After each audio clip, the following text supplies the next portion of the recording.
So we're supposed to be the fortune teller session and talk about where to put your money if it's not going to Tim's Bitcoin, right?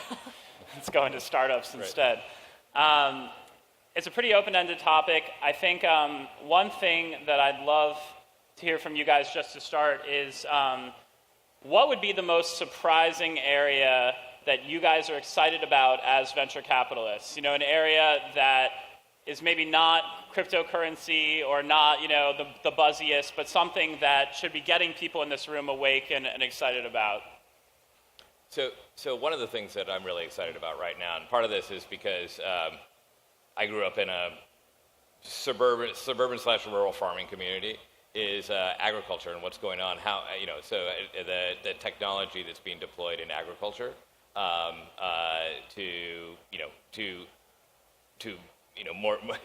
to more efficiently kind of feed the world.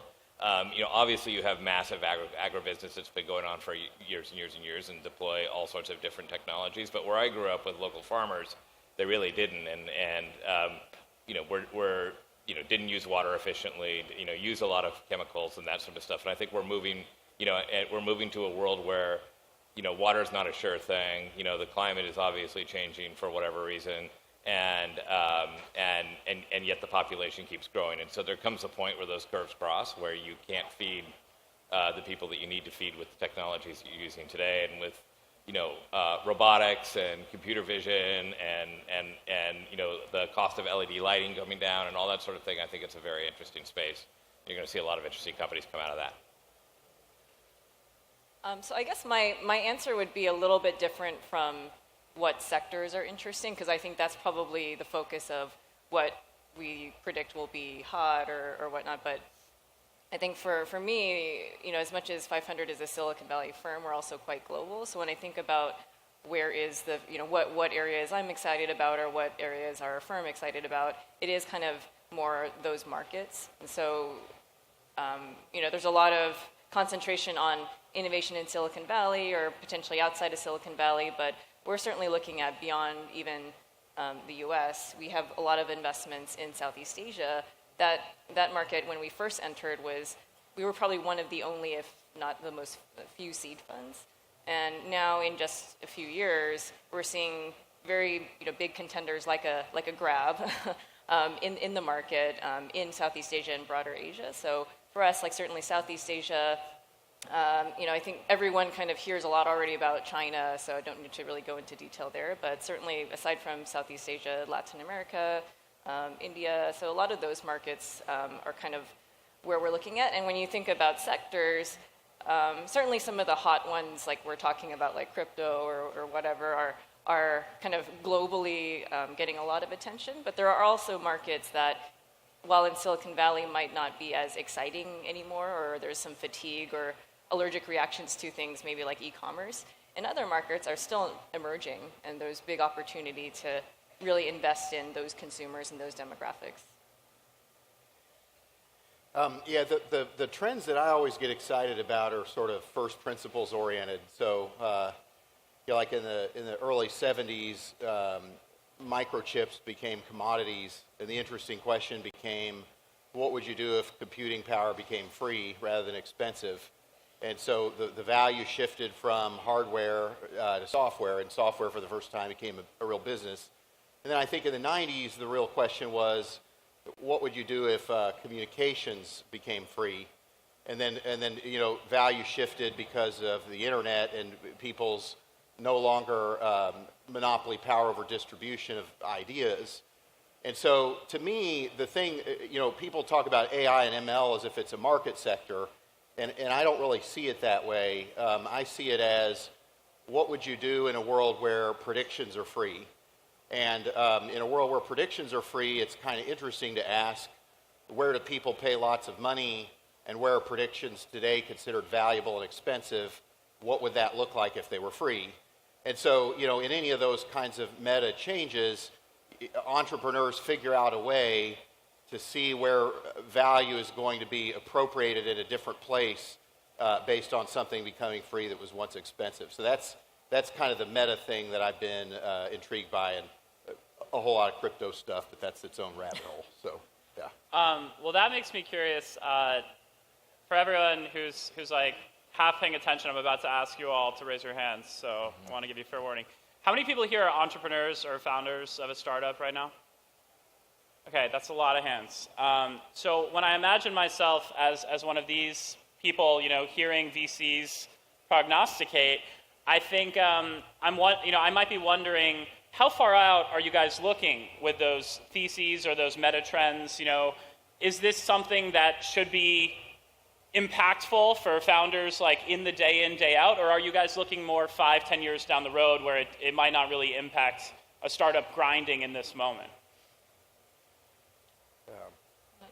Okay, I'll give it a shot. I tend to like founders who are very first principles oriented. And, like an example with the Lyft guys, Logan and John, when it was Zimride at the time, came in and said, we believe that cities are designed around cars and they should be designed around people. We believe that cars should not be 3% capacity utilized. We believe that there shouldn't be enough parking space to cover the state of Connecticut. And so we invest so crazily early that we know the business is highly likely to change. So we want to feel like the founders are right on the first principles. And then the question becomes, do they have the stuff to navigate through all the near-death experiences that they're going to face, because they will, it happens every time. Are they going to respond well to the trouble they get into? Are they going to be well-rounded enough to be a complete enough team to navigate through the issues?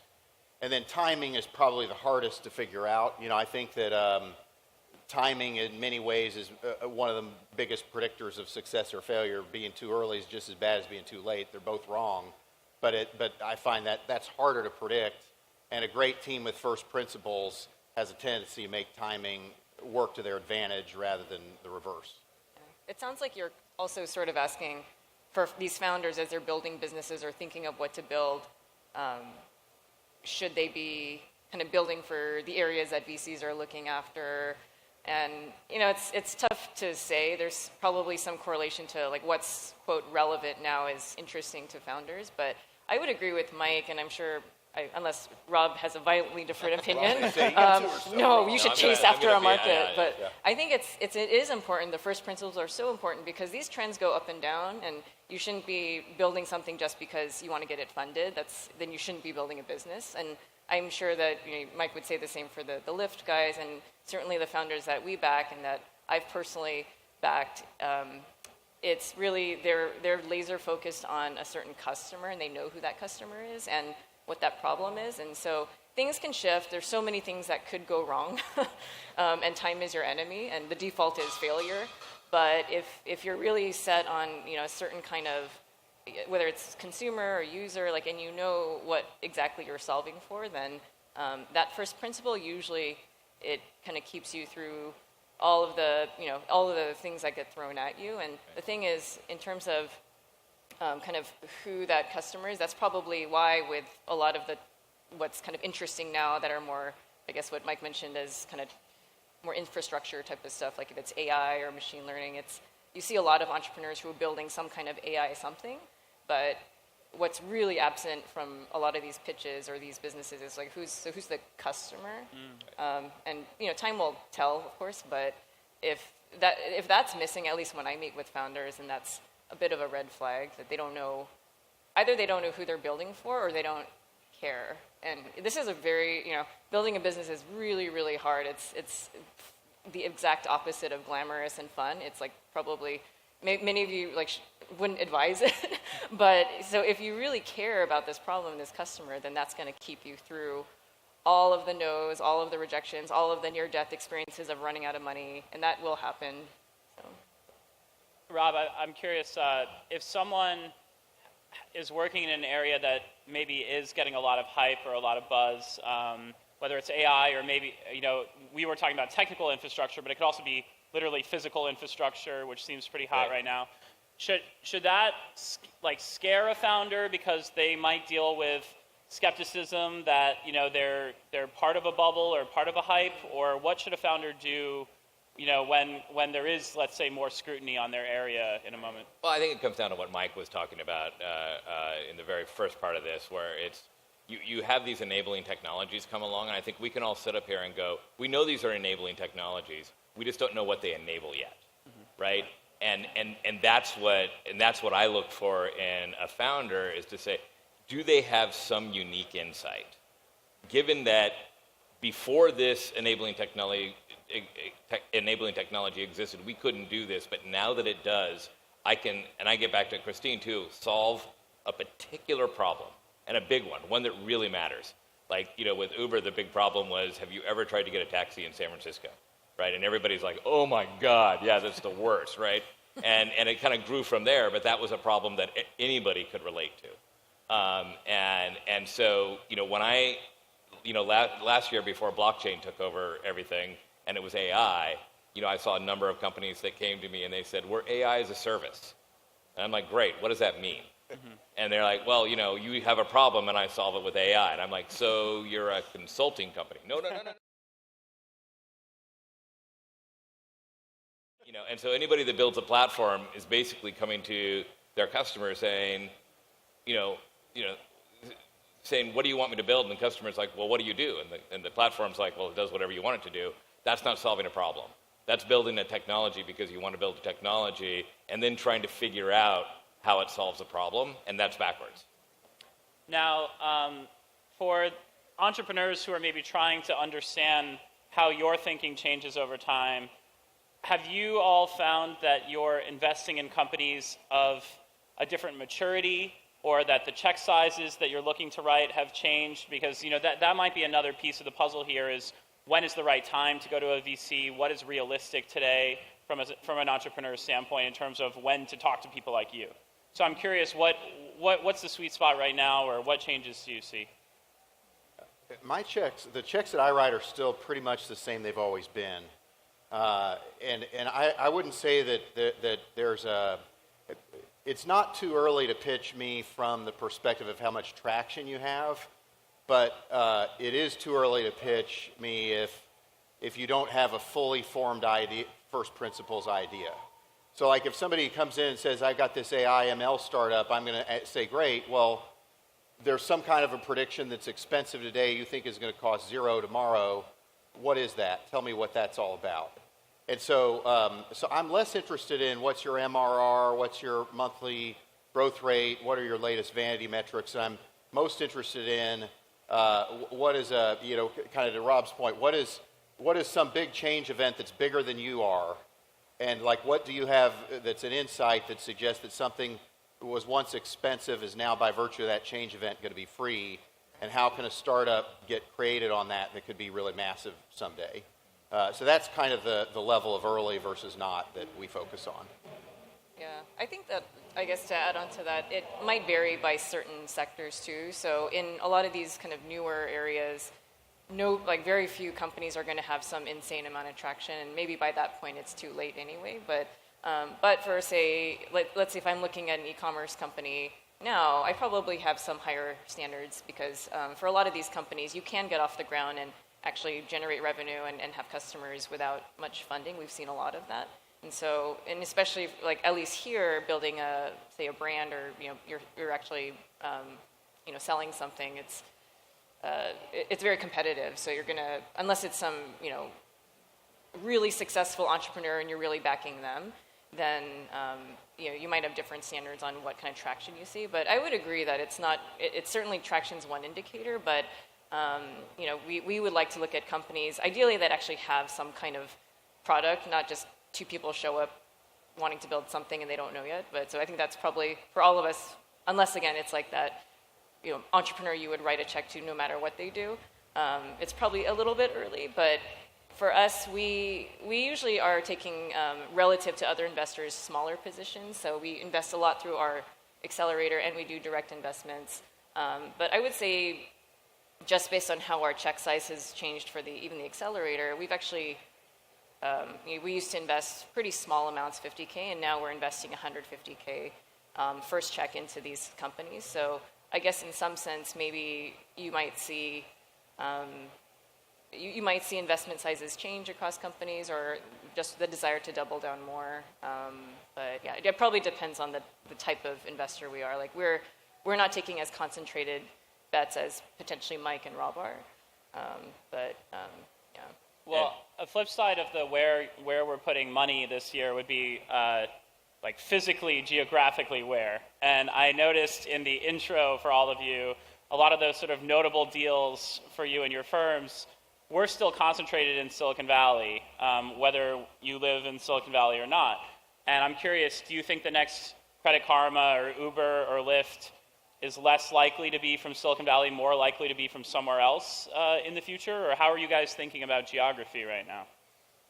I mean, so we've always been geographically diverse. We invested in the United States, and Canada, and the 51st state, Canada. But so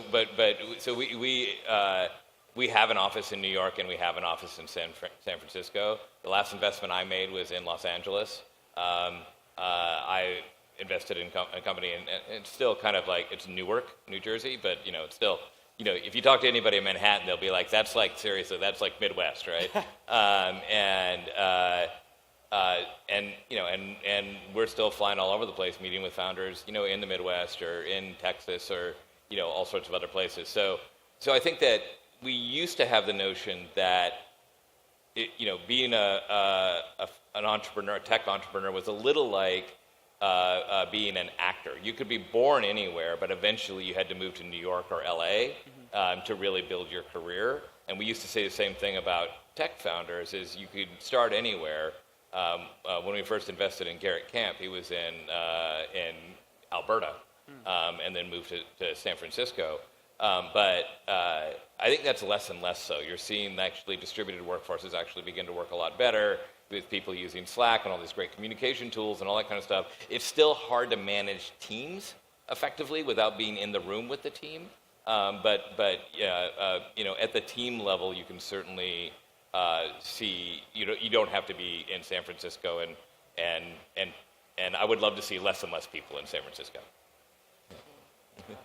I mean, I would say it for us, like we've already seen, like we have the Credit Karmas and Twilios, and SendGrids, but in terms of companies at that either market cap or at level, like we already have a few of those in our portfolio. So I mentioned Grab, Canva, another one, and a couple others out of Southeast Asia that probably I cannot officially say that they're past that valuation, but so we're already seeing that. So I guess the question of like, is the next unicorn or whatever, everyone's sick of that term, is the next one going to be out of Silicon Valley? Like probably it already has happened. So I guess it's more like that other regions, whether it's outside of Silicon Valley, domestic US, or just outside of this country, they are increasingly likely to produce those types of businesses that potentially Silicon Valley investors also are interested in. So it's not just like local investors only investing into those companies.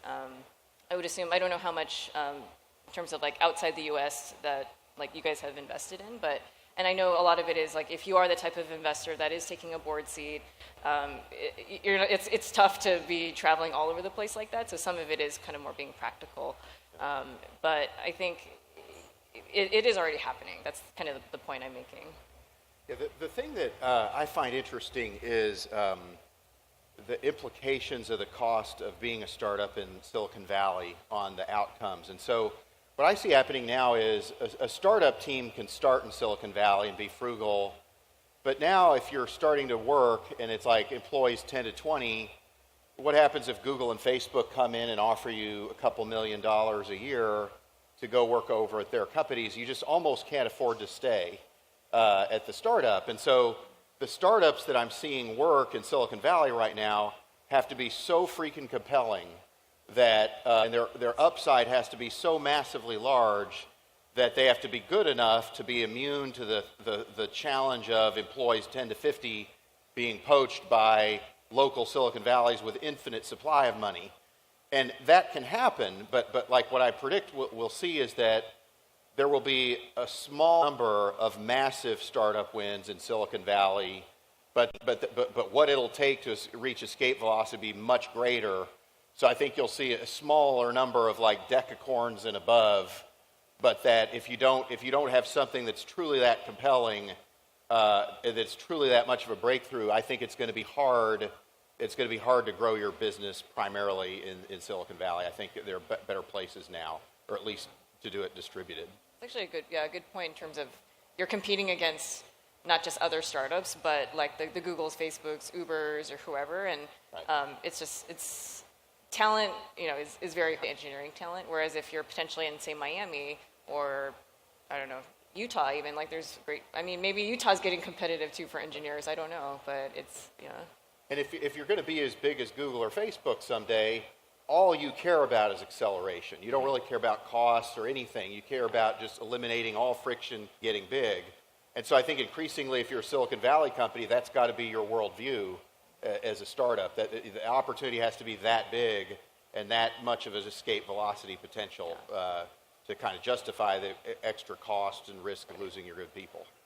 So with, in a world where SoftBank has $100 billion to give to startups as they get, bigger, and we see fewer of these exits, maybe, companies staying private longer, how should those trends impact or inform sort of the next generation of entrepreneurs in this room as they think about sort of their exit opportunities or the capital that'll be available in the future?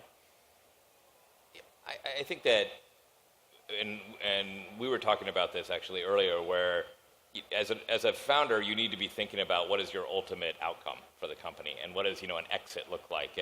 And for years, an exit was you got acquired by another company or you went IPO. But now there's just so many more opportunities in terms of private equity shops, in terms of essentially selling to some of these giant funds like a SoftBank, and certainly everybody else seems to be raising a giant fund right now too. And so I think that you're just going to see more and more opportunities for different sorts of outcomes with all these vehicles out there. I've seen the same as well. And I guess the only thing I would add is, through the founder's perspective, we are right now a world awash in capital. And there's a temptation of capital providers to say, look, money's free, so just grow. Worry too much about how much money you consume. But ultimately, all business is about how much value creation occurs per dollar that I consume. And you can either consume a dollar of venture capital or retained earnings from your profits. But if somebody told you food is free forever, that doesn't mean you want to eat more food, right? You get fat and unhealthy. And a lot of these companies are engaging in, unfortunately, fake growth, which is growing at a rate that's not justified by the capital that you consume. And so, we get to consume money to lose money if and only if the value creation is a multiplier effect on that consume, and it's tempting in a world where money's free to forget that. Well, I think it can be hard when you have a hard time getting money at first, and then there's a lot of money right there. You want to take what you can, right? So, cool. Well, can we get a round of applause for Rob and Christine and Mike? Thank you, guys.